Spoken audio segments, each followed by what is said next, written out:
Well, we are thrilled to be joined by Braves President of Baseball Operations, General Manager Alex Anthopoulos. And Alex, I know one of the big events of the year is the trade deadline. I know those last hours leading up to it can be chaos. How do you feel you guys accomplished your goals? Yeah, I think anytime you add, you feel good. It's just an opportunity to get better, right? And find out what it's 29 other clubs are completely engaged.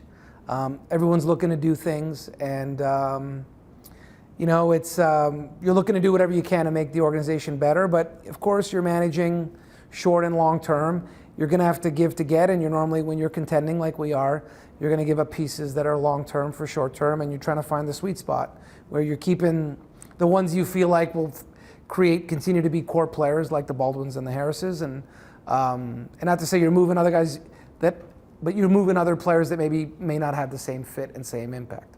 Now, when it comes to some of the players you've added, let's start with Lane Thomas. How do you envision his role, and what did you like about him bringing him in the organization? Yeah, I mean, we faced a lot of left-handed openers. Teams are obviously, with some of the left-handed bats we have, teams are throwing a lot of left-handers at us. So Eli White did a nice job in that role. Lane's a little more accomplished, a little bit more established as an everyday player. Look, he was an everyday player in Kansas City, playing center field, played with the Nationals, the Guardians, experience in the playoffs as well.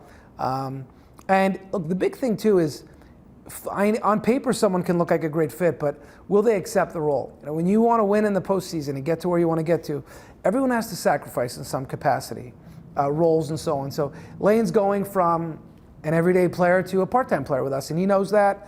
And the work we did on his character, his makeup, you know, it's something that winning was a priority to him and important to him, and we knew that he would fit. So not only is he a good player facing left-handers, he's got really good numbers, he's always done well.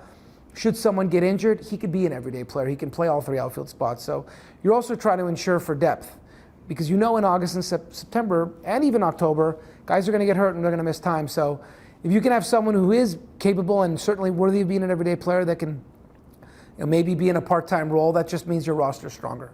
Now, Tyler Mahle has gone into the sixth inning in each of his last 4 starts. I know Walt's talked about wanting to get length from starters.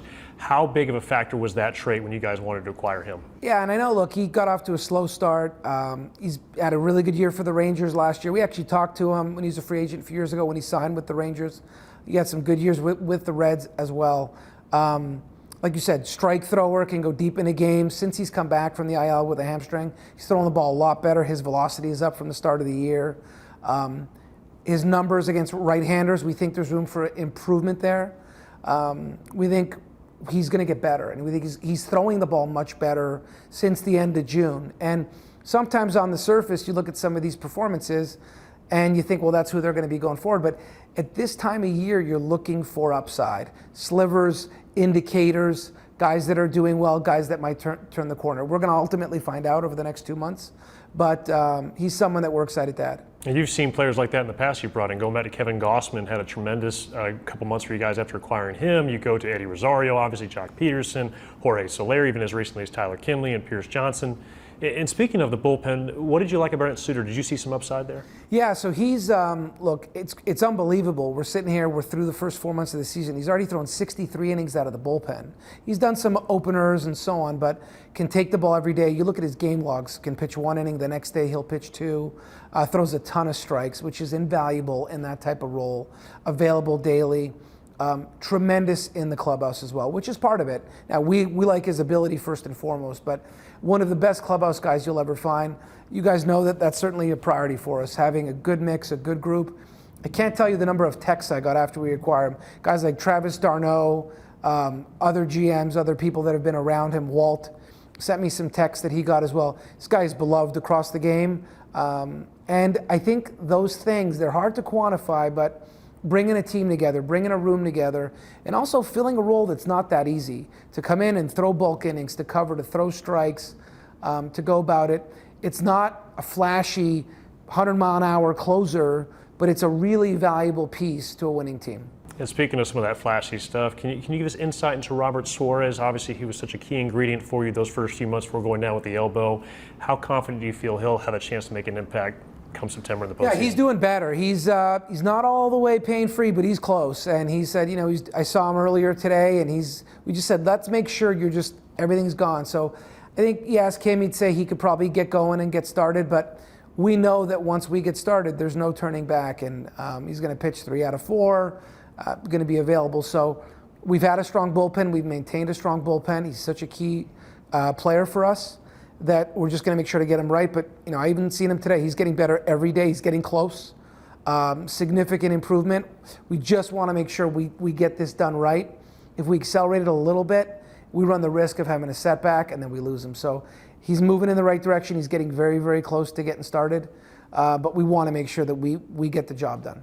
So you added a right-handed bat who's got some power, especially against lefties. You brought in a starter who's trending in the right direction. You brought in Brent Suter, a guy who can eat some innings. I know you can't talk specifically about deals that didn't happen, but can you give us an insight into how difficult it is to try and balance the present while also keeping an eye on the future?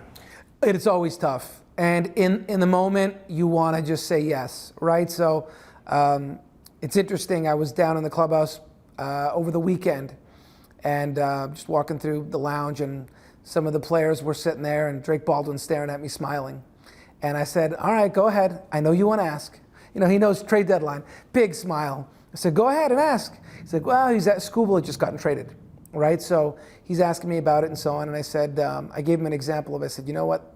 The toughest part, I said, Drake, 2 years ago, and I said there was a frontline starter that we were dying for. We were chasing him for months.